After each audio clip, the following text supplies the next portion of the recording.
We are live, Chris. Hi, Bunny. You're doing the intro. I'm doing the intro. Well, thanks for having me on our show, Bunny, on basically difference makers. And one of the questions that I get a lot from the folks that I work with and other colleagues is okay, the world turned upside down. And this is for revenue generators, so people that are going out to have to get clients or they're in sales in some capacity, but they're pretty much responsible for their own revenue. How what do I do? So I was in a service industry or I might sell a product and now I am used to face interaction or delivering something in person.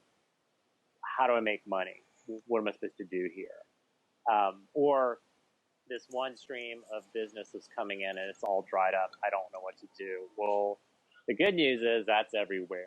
There are some sectors of business that are doing exceptionally well right now, and there are other sections of business that have dried completely up. The one trend that everyone is forced to deal with is everything's online now.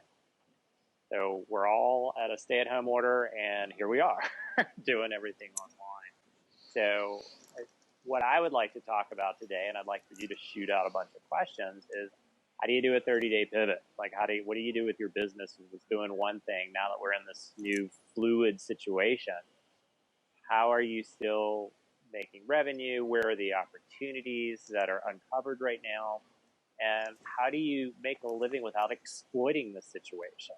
And that's difficult. How do you do Yeah, this ethically? that's Let's. How about you fire out some questions and then I'll go from there. so. I think the last part is what resonates the most with me, and the thing that I've struggled with the most is how to do it ethically. Sales is not something you and I have had this conversation so many times because you have a foundational belief, and you're correct in some aspects that at some level everybody is representing a company and has an opportunity to produce either a sale or an upsell or a positive customer interaction. And I agree with you in that aspect. But as far as like ethically right now, I have this huge therapeutic background, and I am immersed in the business world. And so I want to go out there and say, look, I can help create a safe space for your businesses to, and your company, your team, and for some higher education organizations, for your students and for your faculty to just come and ask some questions. But like the thought of putting together a deck or a campaign targeted around that just feels like I need to go take a shower. So Yeah. so it's not that I have a whole lot of how to questions like because that's the other thing is that I'm really sick and tired of all the webinars that are like how to pivot your business to virtual. So I can tell you what I did if that's helpful. I contacted my clients, my current clients, and I made sure that they were safe and asked them if they needed anything and if there were any resources that I could provide. And most of them said toilet paper, which was, not something I could provide. Um, Actually, my 11-month-old Great Dane puppy ate an entire like package of toilet paper, shredded it. So that's bringing up some bad memories. But the other aspect that I did was I put out this like little poll, not a survey, but just a poll because I knew people were experiencing email fatigue, and said, I want to put Mhm. together some videos and I want them to be helpful, but I don't really have all of the answers for you right now. I just have my knowledge Mhm. and I just have my voice. And that's honestly, Chris, where the difference makers discussions came from, was we're having conversations around things that are relevant to our clients. And so am I selling anything right now today? I still have my knowledge. I still have a relationship with me that clients are engaging with. But I personally haven't like pivoted and made a COVID or a financial crisis product. And as far as the online goes, you know that my internet is run by hamsters on a wheel under my house. So that's been really, really difficult. And so for everybody that's wanted to do a virtual conference, I have done my best to show up. We're recording this through, a virtual software, but I've also explained, and I think the two things I'm going to say is that I've set expectations and set some boundaries on the aspect that you're going to have kids in the background. I don't have any other option. My internet's not the best. And so we can try a video call. And if it doesn't work, it's going to be a telephone call. And that I'm not a lawyer. I'm not an accountant. I'm not a SBA loan expert. And so I can just share with you from the perspective of what I have chosen to do and the knowledge that I have been Mm-hmm. given, and then stay in my lane as the subject matter expert on business therapy and just try to be as human as possible so that we can create some more empathy. Because I think if you can kind of get in a better relationship with that parasympathetic nervous system, you can realize that not necessarily that it's not that bad, but that you have value to offer to the world right now if you can calm yourself and think about your little slice of the world and your unique skills and abilities and what you can offer right now. And I know I didn't ask a single question in that, but Nope. that, It was that's good. that's just me telling you what I did. And I'd like and thank you for sharing that. I'd like to grab one nugget out of that and then drill down a little bit. Okay. Staying the subject matter expert. Some of us have some expertise to lend. There ain't nobody out here that's an expert on, okay, now that there's a pandemic, what do we do? This is new to everyone. So I'd be flat out lying to say I'm an expert on how to pivot your business during a pandemic. That doesn't exist. Maybe if this comes around, never again, maybe in 20 years, perhaps. I like the idea of being authentic and real. I think there's a misnomer of I got to change what I sell and how I sell to pivot my business. No, it's basically what do I need to pivot to? And the one nugget that I would like to grab onto is you mentioned, again, the subject matter expert. That's one way to look at this, is that I'm going to become hyper focused on a market and figure out how to serve them the absolute best way I can. That might work for folks now, and it might have worked well just a couple months ago. That might not be possible for others. That their target market or the bullseye market or even their expertise isn't quite in demand anymore. So there may be other opportunities, and it might make sense for folks to throw a broader net, to have more offerings and try to figure out what's going on. There might be a other market that was previously dormant that's now hot right now that you might want to focus on. But here's the thing. Nobody knows what that is because we've only been in this for a couple of weeks. Yeah. What we need is intel. And I also like what you mentioned is you talk to other people. You can go to your clients first. I think it's absolutely good just to check in as one human being to another human being. Hey, how you doing? This is messed up. How are you doing? If you sell something at that point, that's totally unethical. It's gross. Don't do it.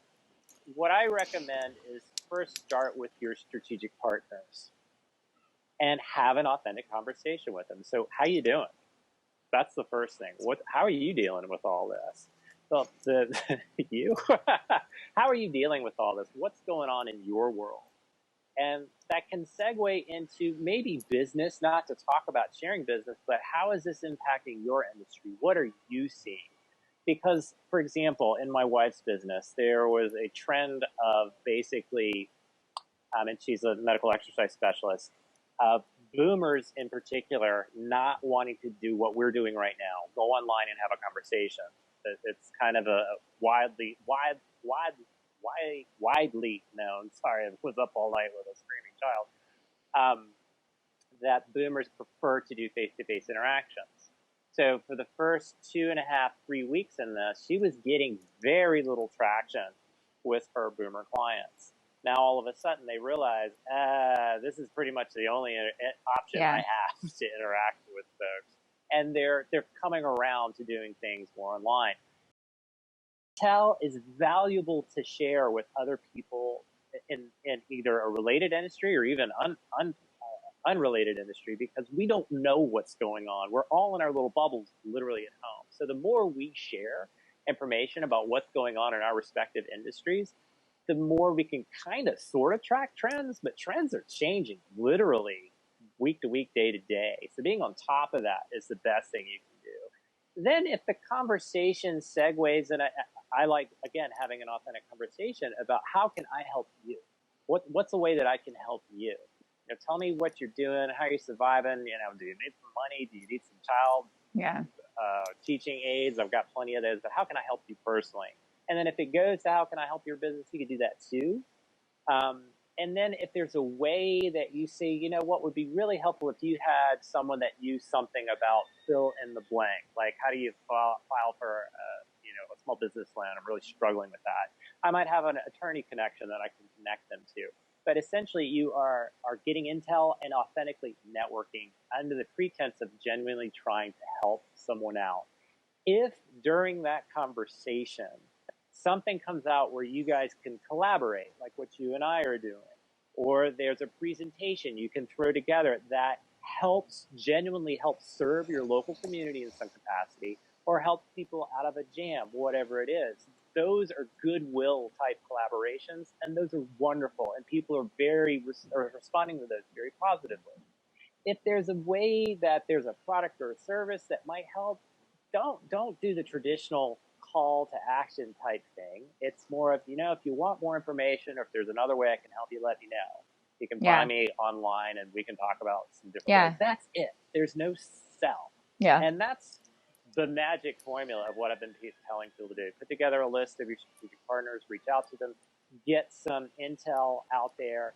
And then if there's a product or something that you're seeing that resonates, you can offer that product or service for free.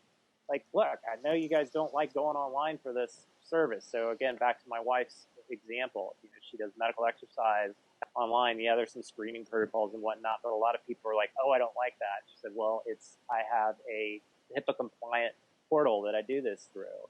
And tell you what, the first couple of sessions are going to be free to see if you like this, and if it makes sense. And if you don't like it, no harm, no foul. We'll go back to whenever we can see each other live again. But those type things, figuring this out, lowering price points because it's not the same service, and there's some people that are feeling it financially. Even having, and I've had this conversation, give me what you can. I'm not going to hold you to my price points. I'll even do it for free to a certain extent if you need it. But just, let's all help each other out. That to me is what you need to be doing right now. And the last thing that I'm going to leave everybody with from the therapeutic standpoint is that I have had conversations with individuals that are so overwhelmed right now, business owners and team members that are just so overwhelmed. It's okay to do nothing. It's okay to take a step back and take a breath and decide to intentionally plan your next move and not feel like you have to be doing something or that you have to take some kind of action. And from the mental health perspective of this, there's this first stage of traumatic change that's excited and numb.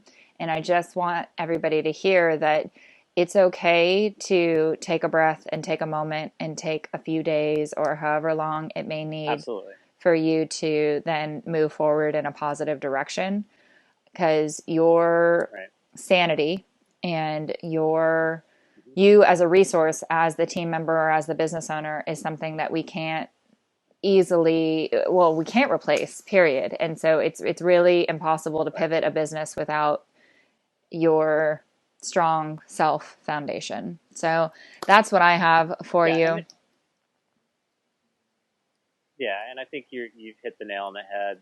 This is a trauma in the literal sense. This is a literal trauma. Yeah. And people go through those stages some go through it slowly, some people go through it quickly, some people never come out of it, and that's part of this experience.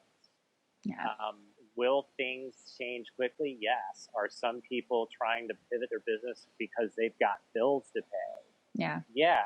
And you have to balance what you said. I've got to balance my own ability to take action. So flight, fright, or flight, or freeze.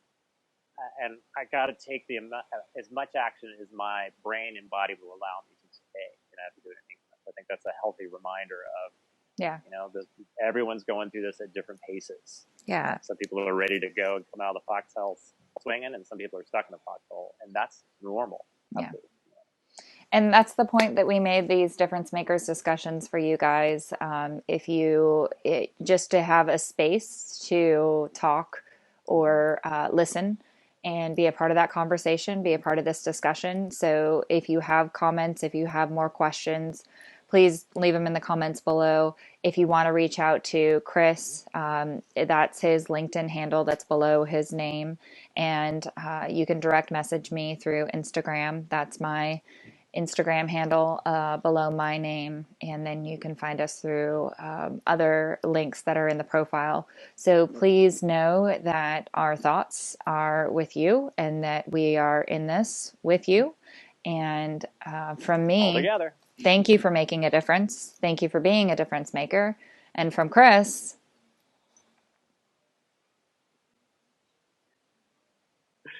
nothing. Keep upbeat. No, keep upbeat. Find the best part of your day every day. There was something that I thought was interesting. It was Passover, and I was reading up on Passover. And one of the things that they asked the youngest child in the family is, and I'm going to butcher this because I'm not Jewish, but I do love studying religion. Is essentially they asked the child, what is different about tonight than every other night? And essentially it makes you think about, what's going on different today that might be good, and look for the great things and the opportunities and the good things in the day, because you and I always come back to this. For those of you that have kids, your kids are looking up to you. They really are. And when you can find the bright spot in each day, that spot will grow a little bigger each day, and your kids will feel it. Well said, Chris. All right, until the next time that we see you, and from our families to yours, thank you for being a difference maker. Bye now.